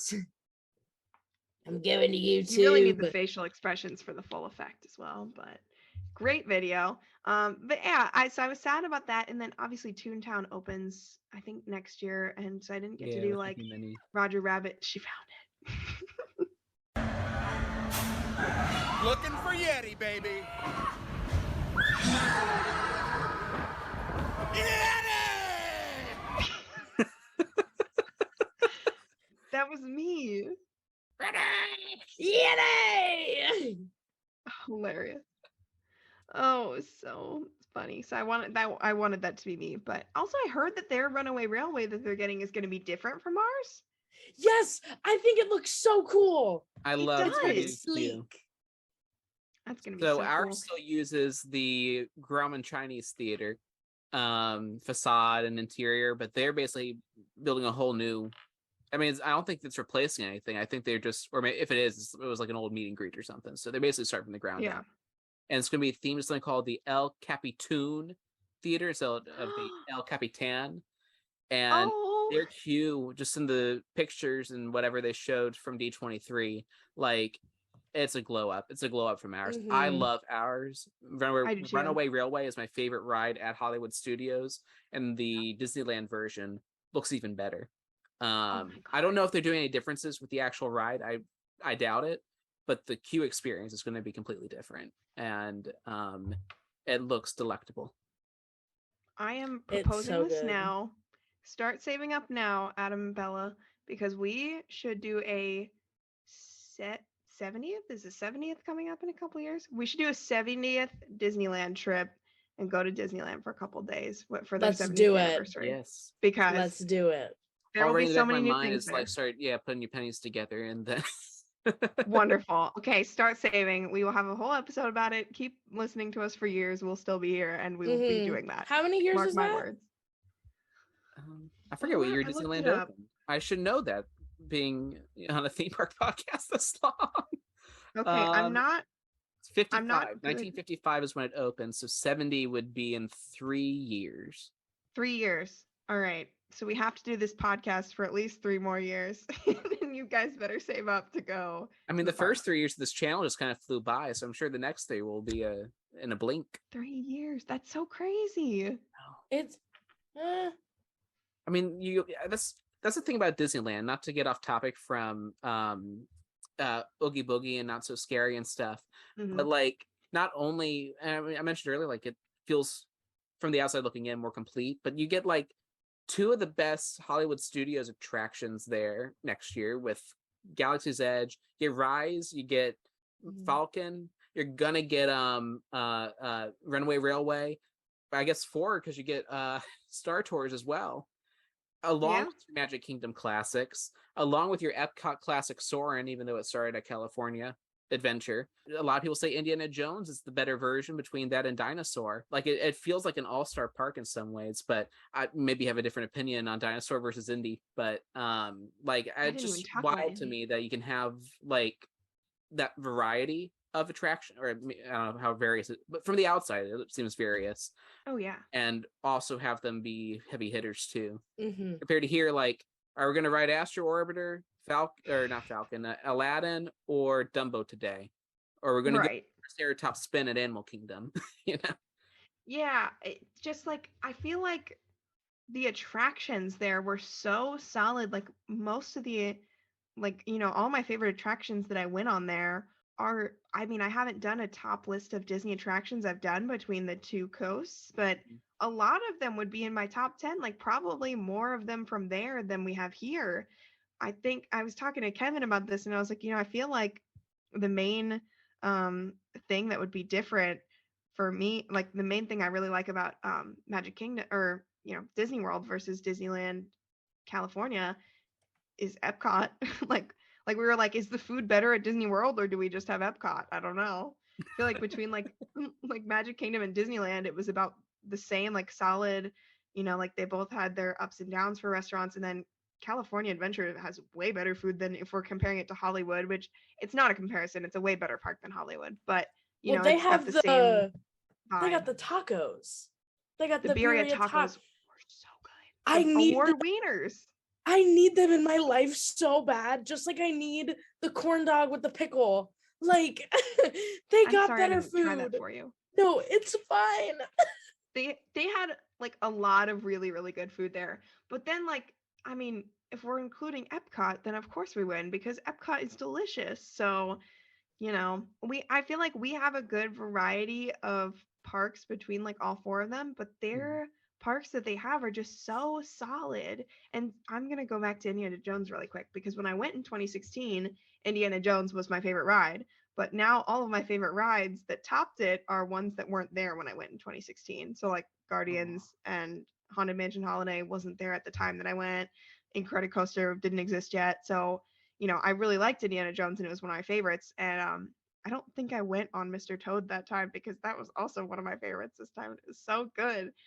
But like Indiana Jones is super solid and I do think it's a better ride than Dinosaur, but a lot of parts of it like break apparently because there's a lot of moving parts and it wasn't all working all the time. There was this one room that I think it's supposed to be like this where it was just pitch black when you're in there, and it was like that every time we went on it. It was scary, but it was so good. And it was just like a really solid ride. But Disney World with Dinosaur, it's much more quotable. Like, hello there. Like, come on. There's just so many. What could go wrong? I arrived in Better time. find them. Seems to correct a little misstatement. Yes. Like I like Dinosaur more for nostalgia purposes. Yeah. But if we're going like just in general, Indiana Jones is way cooler. It's a cool ride. It just looks like fun. It's so fun. It's a good time. Oh, jealous. Because it's a dry park, no alcohol required. It's true. Yeah, I loved it. I thought it was great. For people who like alcohol, there were plenty of options at DCA. I'm not a huge drinker, so I only had, I don't know, I think I had one like Oktoberfest beer because I love those and I was like, it's fall. But I did have a really good drink at Pim's Kitchen was cool, by the way. I'll talk about that in a second. Pim's Test Kitchen. But they also have a Pim's Test, like, I don't remember what they called it, but it's like a drink stand. And they had this drink that was like, I don't know, it was a mix of like a mango beer and then it had like a spicy liquor and it had like mango boba or something. I don't know. It's called like a honeybee or something. I don't know. Somebody's going to know this better than me and be like, you're wrong. That's not it. I don't remember what it was called or what it was, but it was delicious. So they had really cool cocktails there. But the Pim's Test Kitchen was so cool, but it was kind of weird because some of the food is huge. Like I wanted this chocolate bar and I had someone with me that couldn't eat gluten and it had gluten in it. And then my husband is just not a dessert person. Again, he's a menace. I don't know what to say about him. Damn. He doesn't like pickles. He doesn't like dessert. I don't know. But there's this. So I got this candy bar for just me. And the joke is that it says fun size on the wrapper and it's huge. It's like this big. You guys can't see. It was very long. I don't know. It was over a foot long. I'm pretty sure it was huge. And I just had to eat as much of it as I could. It was really good. It had like brownie and peanut butter and cookie pieces and peanuts and just it was caramel. It was insane. Delicious. I was imagining just like one long slab of milk chocolate, but you had me at peanut butter. Like I know. You had me at brownie, honestly. The brownie was so good and the peanut butter. Those were the two best parts. It was really solid and it was so huge that all three of us could split it and still be like, wow, I had plenty of chocolate. That was great. And I just hate it by myself, but not the whole thing. I couldn't finish it, but that's because I didn't want to die at Disney. Girl boss. Not the best place to die. Not the best place to die. I mean, magical I would die place happy, to die, but maybe not the most magical place. Actually, it would be the happiest place to die, technically, in that one. But it was cool. We got that giant chicken sandwich. It was very hard to eat, but it was delicious. We got the breakfast from there, which was fine, but it was like, as far as other places to have breakfast there was pretty solid. They also had breakfast shawarma, which we got to go with it, and it was delicious. That was at the little shawarma stand, which I thought was so cute. But it's cool because they have like this like machine on the wall up there, and you can see like small pretzels go through, and then they turn into big ones. They're obviously like fake, but it just looked so cool. And not to ruin the magic that they were probably made of plastic, but it's cool because they have the giant pretzels. There's only one way. Break in and climb up the wall.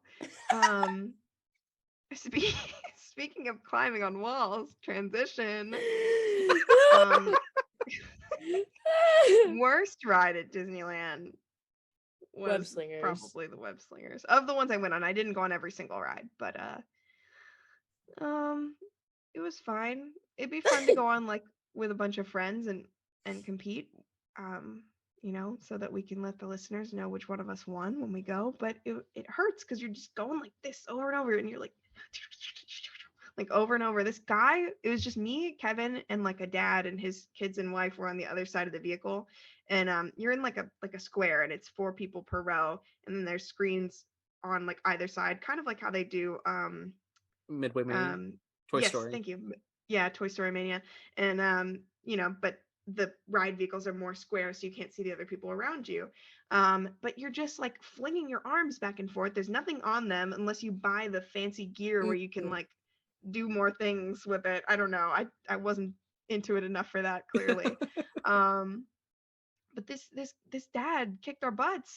He like smoked us, and I don't know how he did it. It was cool. Like, it was fun technology, but I don't know. I think I'm just comparing it too hard to Spider-Man here, which is like probably one of my favorite rides at Universal. Top 3 for sure. When it's been voted like one of the best dark rides of all time since 1999, it's kind of hard to one up it. It's just so good. I know I shouldn't compare because it's not the same thing, but I don't know. I even fair to compare. Like, I don't think if you've been to Florida and you go and you've done the parks here at least once, and you go over there and you do web slingers. Like, I don't know how you can't compare it. Yeah. But I mean, maybe the multiverse ride that's going to open in a few years, maybe that's going to be what sells that whole ride experience. I mean, I guess Mission Breakout already does that, but maybe web slingers won't seem as much of a stick in the mud once you got the next e-ticket, which looks like it's going to be a scoop in the promo image, and I love a scoop vehicle. Legoland has a ninja ride that is the exact same mechanism as web slingers, and it is so funny, but you're karate chopping instead. Oh, that's cute. It's funny. Literally the same thing, but you're ninjas in a little Lego ride, and it doesn't really work, but it's kind of fun. Yeah, that's the thing. It's a little too advanced, but it was fine. Like, if we're comparing it, I don't know if this is more fair to compare it to, I mean, because one of them's a lot older, but like the 2 shooting rides that we have, and that also Disneyland has a version of, with the Toy Story Mania and then Buzz Lightyear. I would say even both of those are better. I just wasn't a big fan. I know. Them some fighting words. But I am jealous because my parents are going to Disneyland Paris. Like, literally, they leave tomorrow to go to Paris, and they have like an Avengers. It's like is it a roller coaster? Mm-hmm. Yeah, they rethemed their Rock and Roller Coaster starring Aerosmith to be like an Iron Man, Captain Marvel, Avengers mashup. Lord, I see what you've done for others. Why can't you do those things for me? No, literally. It makes you feel better. A lot of people have said not nice things about it. They say it's too dark and you can't really follow the storyline. I think it's funny that Captain Marvel speaks English throughout the ride, and Iron Man speaks French throughout the ride. And they talk to each other. Like, you have to be bilingual to get that right. In typical Disneyland Paris fashion, it's not good. Yeah. Sorry to all my friends that work at Disneyland Paris. But the dragon animatronic under the castle. But the dragon. Speaking of castles, killing it with these Baby castle. But she's so pretty. I feel like she used to be a lot prettier, but then Cinderella's castle got a little revamp, and now Cinderella's castle's killing it. I like the new colors. I know that was controversial at the time, where people liked the original like white. I like the pink. I think it looks cool. But Disneyland, the Sleeping Beauty castle is so pretty, and I like that you get to do the little walkthrough where there's like a walkthrough the castle where it tells like the whole story of Sleeping Beauty, and that was really neat to do. It's a good thing to do when it's 108 degrees and you're there, which is apparently not normal. But it was just cute. A good way to get out of the sun and like look around and do something that we can't do here unless you're trying to eat at Cinderella's royal table or whatever. But yeah, it was cool, and I liked the castle, but it does not. Don't come for me. Don't dislike our YouTube video if you are mad that you really like Sleeping Beauty Castle. I know the locals there like it more than ours most of the time. That's okay. But when you're walking down Main Street, that Cinderella's castle hits you. It Sleeping does. Beauty, I was like, oh, where's my binoculars? There she is over there. But she was so beautiful up close. Dang, Kelley's coming through with the fighting words today. It is a better picture to get in front of that castle, I feel like, if you're up close, because you get the whole castle in it. You got to get kind of a weird angle if you're trying to get an up close picture with Cinderella's castle, I feel like. So I got a great picture in front of that castle, and she's beautiful. And I need to go during Christmas sometime. Maybe when we go, we'll go during Christmas, because the Christmas stuff is really cool. And then you guys can still see Haunted Mansion Holiday, because eventually I want to go to Sweetheart Night. But this is Kelley's so sad. Haunted Mansion Holiday agenda. She's gonna get everyone she knows in her entire life to go on it. I mean, once we get that box, like that's like the one differentiator, and now it's Haunted Mansion Holiday all the time. Josh Giamaro, if you're listening, Daddy Josh Giamaro, please give us Haunted Mansion Holiday. More fighting words. I think our regular Haunted Mansion is better than theirs, except for the Hatbox Ghost. So now that they have the Hatbox Ghost, I think ours is going to be better. But they have Haunted Mansion Holiday, so they have us beat by far with that. So if we could just get Haunted Mansion Holiday, I would be very happy. I'd never have to go to Disneyland again. I'm just kidding. I loved Disneyland. I literally want to go like every couple years. I was obsessed with it. It's so, I keep using the word charming, but I mean that like in the best way. Like it was so just, I don't know. I get what they're saying. Like you feel like it's like Walt's Park, and it's just very magical as far as like Disneyland Park. And then DCA is just so different than anything we have, and it's just so cool. Like it's probably like my favorite Disney park if we're going out of all 6 of them that I've been to. It's really solid. It's got a lot of cool attractions. It's got really solid lands. So I loved Disneyland, but I wish that we had Haunted Mansion Holiday so I could go on it all the time. So yeah, we're gonna find you one day. Like you're gonna be MIA from like the group or whatever, and we're just gonna find you like in the basement of Haunted Mansion Holiday, like waiting for it to close so you can walk around. Listen, I want to live there. Exactly. See, she's already starting the plan. She's already starting it. They're gonna tear down the doors. They're gonna tear down the Haunted Mansion Holiday overhaul or overlay, but then they keep on finding Jack Skellington keeps on coming out. Like, how's Jack getting there? And there's Kelley, the little Haunted Mansion gremlin, just hiding in the utility doors. She's dressed up as one of the ballroom dancers. And I'm like, yeah, no, it's fine. I'm like hiding in the you're in the Madame Leota globe. Yes. I'm just sitting in there. I'm actually the one that says all the spiel, and you're the narrator. Like, this sounds weird. Yeah, I'm the narrator. Why does it sound like a girl? The ghost host got aggressive. Yeah. It's gonna be me. Someday I'm gonna haunt that ride. You're gonna haunt the mansion. I'm gonna haunt the mansion. It will be Kelley's Haunted Mansion, and it's gonna be. I will make sure that if I'm haunting that ride, that when they're trying to switch it back to regular Haunted Mansion, I ruin everything for them so that they have to keep it the same forever. Don't ask me how. I have hopefully a long time to figure that out. Kelley's ghost takes out the Hatbox Ghost, so they're like, oh, we can't bring back the old one anymore. Get rid of the hanging lady. You know, we got to keep Jack there now. Everything's gonna be broken except the things that are for Haunted Mansion Holiday. So oh my god, their choices are no Haunted Mansion or Haunted Mansion Holiday, and they're gonna have to choose. Oh my god, this is actually the plot of Haunted Mansion 2. starring me and Jamie Lee Curtis. Thank you. Which I was excited about, by the way. I love her. It covered up for them casting Jared Leto. Yeah, I don't want to talk about that. Morbid time. But Jamie Lee Curtis, yes, Queen of Halloween. But yes, I can't wait to see her kill Michael Jennifer Myers. Finally. I don't know if Michael that's how they're gonna end Jennifer. it. I actually really I don't know.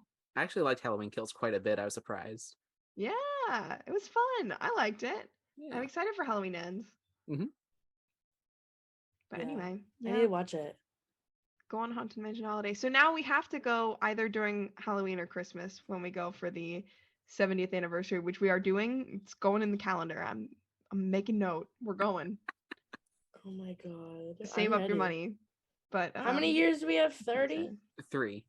Oh. 3. 3. I was like, didn't it just turn 60?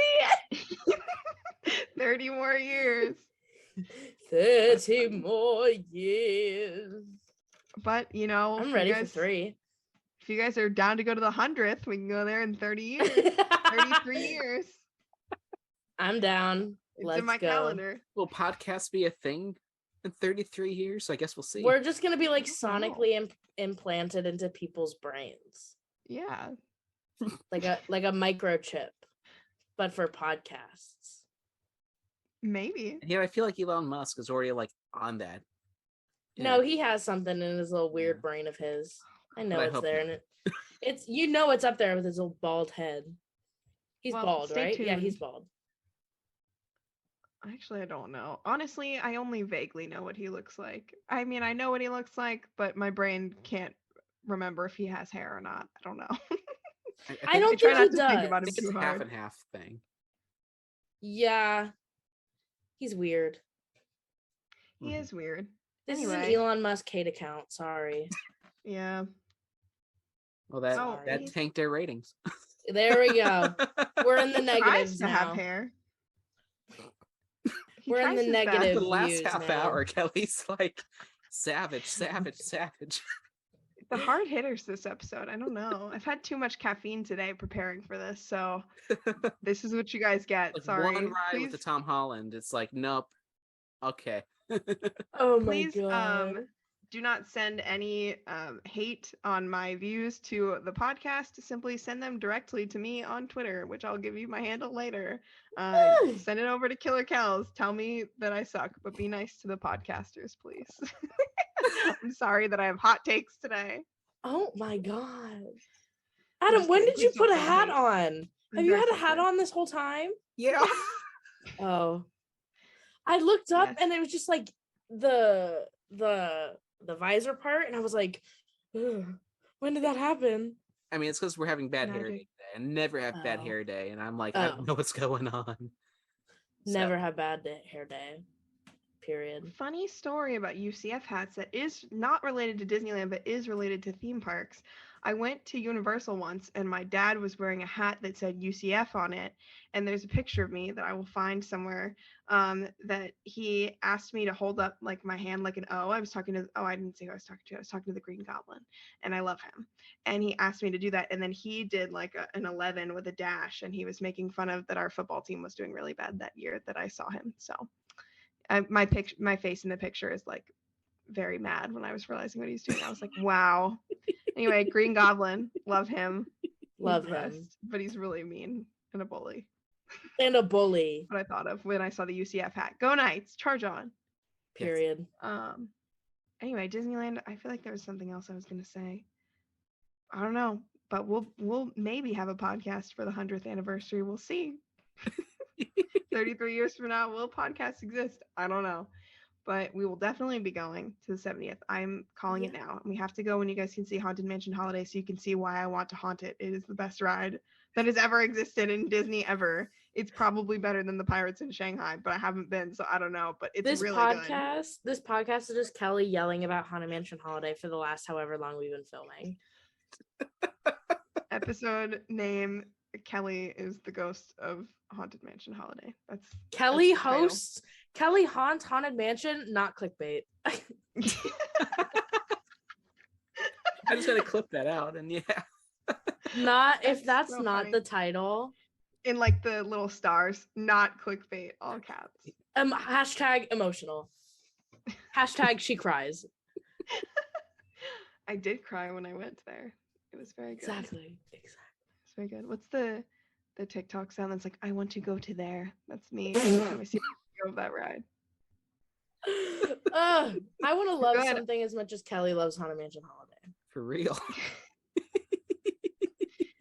Oh, yeah. We love it. I love her. I love her. Period. Now I'm gonna go on our haunted mansion and just be a little sad until we get the Hatbox Ghost. Then I'll be a little bit less sad. When we get the Hatbox Ghost in 50 years, in 70 years, just in time for Disneyland's 100th. Yeah, exactly. It'll be great. I actually think we're supposed to be getting him in 2023. Oh, word. Yeah. I'll cry. That'd be so cool. I assume they'll do it around Halloween. Maybe that'd be a good You'd timing. hope. Or But- maybe this port will take 6 years too. Yeah. Probably. Let's be I wish real they would here. just give him to us now. I Give mean, him they to us probably got him in the back. Just I They don't- probably do. maybe he's in Josh Tomorrow's trophy room or something. I don't know. Maybe, yeah. I don't know what that man's got. His trophy room, his secret. He's got a basement lot of trophy room. nerve talking about Dino Land the way he does. He's got all the old Abraham Lincoln animatronics from the year. Oh my god. Probably does. Let's be real. Leave Dr. Seeker alone. I'm gonna be making the Leave Britney Alone video. Leave Dr. Seeker alone. He's just a boy. Us, that one TikTok audio that's like, "Don't go on unnecessary journeys." That's us to On Dr. treacherous Seeker. roads. That's me. That's And us to don't Dr. swim in the Seeker. sea. It's me to Dr. Seeker. Please be safe. Do not die. I thought Figment was a goner, but now we're getting a meet and greet. So And a movie. And a Seth movie, so that's Rogen! promising. That's amazing. I love Seth Rogen.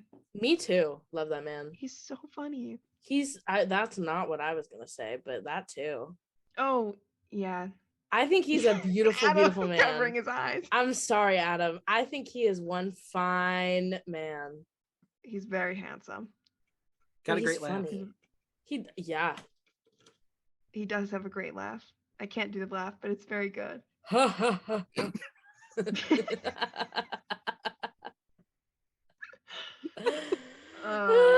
mean, compared to my laugh is like wheezy. Like the penguin in Toy Story. Is that what you just said? Yeah. Oh.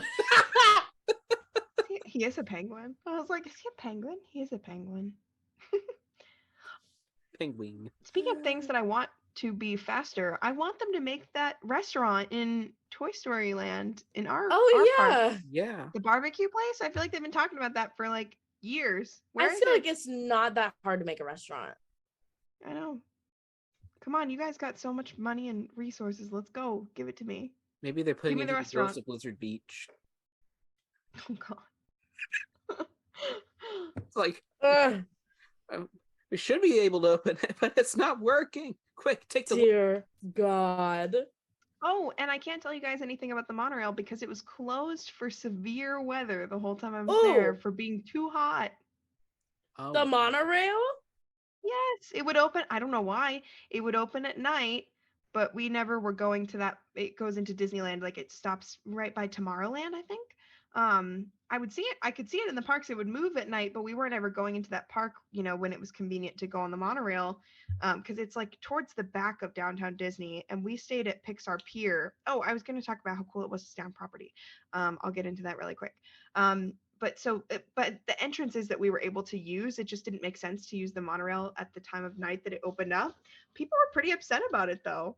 So I can't give any comparisons. I don't know. Again, it's just one of those things that they're not prepared for that kind of weather. When our monorail it would probably be fine in 108 here, which would be, you would not catch me at Disney if it was that hot here. So I don't know. But staying on property was really cool. We stayed at the Paradise Pier, which the hotel itself was a little rough. Some fighting words from Kevin are that Pop Century is better. So Oh, those were fighting words. dang. It was Straight for the gut. it was fine.